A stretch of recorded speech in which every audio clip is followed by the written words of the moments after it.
ব্যারাকপুরে আয়োজিত হলো প্রবুদ্ধ সম্মেলন। ব্যারাকপুর সাংগঠনিক জেলা বিজেপির উদ্যোগে এই সম্মেলন আয়োজিত হয়। উপস্থিত ছিলেন পঞ্চায়েত মন্ত্রী দিলীপ ঘোষ, কৌস্তব বাগচি সহ বিজেপির শীর্ষ নেতৃত্ব। সম্মেলনে বর্তমান রাজনৈতিক পরিস্থিতি, সাংগঠনিক শক্তি বৃদ্ধি, রাজ্যের উন্নয়ন, রাজনৈতিক দলগুলির কর্মসূচি নিয়ে আলোচনা হয়। সাধারণ মানুষের সঙ্গে সরকারের সম্পর্ক যাতে আরও দৃঢ় হয় সেদিকে নজর দিল বিজেপি নেতৃত্ব। দিলীপ ঘোষ বলেন, যারা দুর্নীতি করেছেন তারা এখন আতঙ্কে ভুগছেন, পুলিশ সেনা টহল দিচ্ছে। একই সঙ্গে তিনি বলেন, একটা বিল্ডিং ভেঙে পড়েছে, সেখানে আর্মি পৌঁছে গেছে, এনডিআরএফ পৌঁছে গেছে, এমনটা আগে কোনোদিন হয়নি। বিল্ডিং ভেঙে পড়েছে, লোহার সিমেন্ট ছিল, বিল্ডিং হয়নি এখন, তাই ভেঙে পড়েছে। যদি ওই বিরাট বড় বিল্ডিং খারাপ হয়ে যেত, মানুষ থাকতো, তাহলে কত মানুষ মারা যেত। নির্মীয়মান যারা কর্মী ছিলেন তারা 9 জন মারা গেছে। মাননীয় আমাদের মুখ্যমন্ত্রী সেখানে পৌঁছেছেন, মন্ত্রীরা পৌঁছেছেন, আধা ঘন্টার মধ্যে সেখানে আর্মির লোক, এনডিআরএফের লোক পৌঁছে গেছে। এটাও প্রথমবার হয়েছে।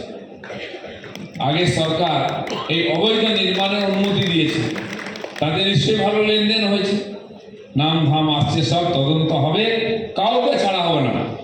আইনের হাত অনেক দূর যায়, এটা আপনারা শুনেছেন। এবার দেখবেন আইনের হাত কত দূর পৌঁছে। দিলীপ ঘোষ বলেন, আইনকে হাতে না নিয়েও যে প্রতিবাদ করা যায়, মানুষ এখন তা দেখাচ্ছেন। মজা করে তিনি বলেন, ডিমের অপচয় করবেন না। উপরে যে অত্যাচার, অবহেলা, অপমান, মানুষ এইভাবে তার প্রতিকার করছে। আইনকে হাতে না নিয়েও প্রতিবাদ করা যায়, এটা দেখাচ্ছে। আমরাও বলছি যে ডিমের অপচয় করবেন না, আর পরিস্থিতি যাতে হাতের বাইরে না যায় সেটাও নজর রাখুন।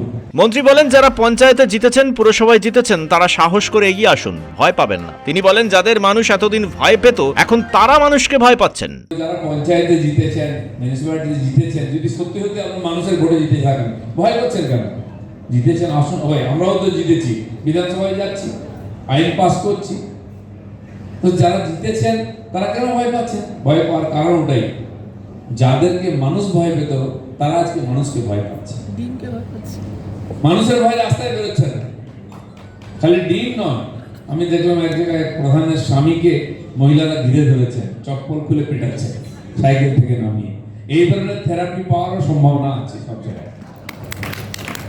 একজন কাউন্সিলর তো পালাতে গিয়ে ডিমের ভয় প্যান্ট খুলে পড়ে যাচ্ছে, এগুলোও দেখতে হচ্ছে।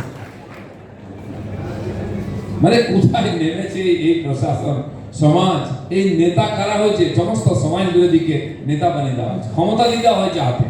তার পরিণামটাই হচ্ছে জয়ফের চাচা, কিছু লোক কিছু করে খেয়ে নিল, ঠিক আছে, কিন্তু পশ্চিমবঙ্গকে এই পেছন দিকে নিয়ে যাওয়া হচ্ছে 50 বছর ধরে। একে সামনের দিকে নিয়ে যাওয়ার জন্য অনেক পরিশ্রম করতে হবে।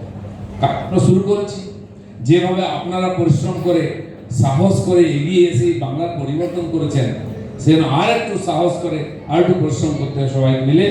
এই যে উল্টো দিকে যে গাড়িটা যাচ্ছে তাকে সামনের দিকে ঘুরিয়ে ধাক্কা মারতে হবে সামনের দিকে, আর সেটা শুরু হয়ে গেছে। সমস্ত মানুষ আজকে পজিটিভ হয়ে গেছেন, সবাই কাজ করতে চাইছেন, ভালো কিছু করতে চাইছেন।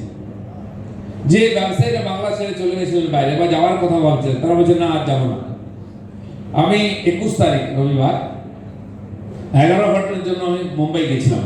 শ্যামাপ্রসাদের বলিদান দিবস তারা পালন করেন প্রতি বছর, প্রায় 30 বছর ধরে। ওখানকার লোকেরা, কিছু বাঙালিও আছেন, পার্টির লোকেরাই ছিলেন। আমাকে মাননীয় রাহুল দাকে ডেকেছিলেন, শ্যামাপ্রসাদ সম্মান দেওয়া হলো। উদ্দেশ্য কি? বাংলায় কি চলছে, কি হবে সেটা জানা। তাদের উৎসাহ দেখলাম অপরিসীম। সেখানে বাঙালি তো লাফাচ্ছেন টকবক করে একদম। তারা ভোট দিতে এসছেন। হাজার হাজার মানুষ ট্রেন বুকিং করে এসেছিলেন। ওখানকার আমাদের কর্মীরা সহায়তা করেছে, স্পেশাল ট্রেন দেওয়া হয়েছিল। বলছেন আমরা ভোট দিতে যাব, কিন্তু ট্রেন টিকিট পাওয়া যাচ্ছে না, বুকিং পাওয়া যাচ্ছে না, তাই স্পেশাল ট্রেন দেওয়া হয়েছিল। তারা ভোট দিয়ে গেছেন, তারা খুশি যে বাংলায় পরিবর্তন হয়েছে। ওখানে যারা অর্গানাইজ করেছিলেন, ব্যবসা করেন, তারা আমাকে বললেন, দাদা এই মাসেই কলকাতায় আমরা অফিস খুলবো, ওখানে ব্যবসা শুরু করবো। মুম্বাইয়ের লোক কলকাতায় ব্যবসা করতে আসে। একসময় ব্যবসা করতে ব্রিটিশরাও এসেছিল কলকাতায়, সারা দুনিয়ার লোক এসেছিল, সারা ভারতের লোক এসেছিল। কিন্তু ধীরে ধীরে ধীরে ধীরে 50 বছরে তারা ফেরত চলে গেছিলেন, পলায়ন করে গেছেন। শুধু তারা জাননি, আমাদের ছেলেগুলোরও বাংলা ছেড়ে চলে গেছে। আজ আমরা এই যে এলাকায় আছি, জুট মিল, গঙ্গার দুই দিকে, এই নৈহাট থেকে, কাঁচরাপাড়া থেকে রেল আর জুট ইন্ডাস্ট্রি দুই দিকে, হাওড়া কলকাতা পর্যন্ত। এখানে লক্ষ লক্ষ অবাঙালিরা এসছেন, বিহার, ইউপি থেকে, উড়িষ্যা থেকে, অন্য রাজ্য থেকে এসছেন।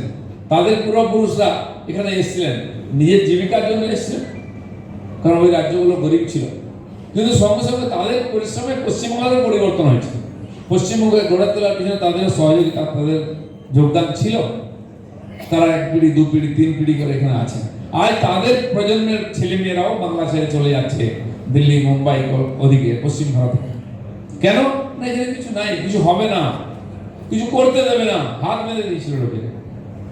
আর তার সঙ্গে প্রায় 40 লক্ষের বেশি যুবক যারা বাংলা ছেড়ে বাংলার বাইরে চলে গেছে। কারণ বড় বড় কাজ করতে যাননি।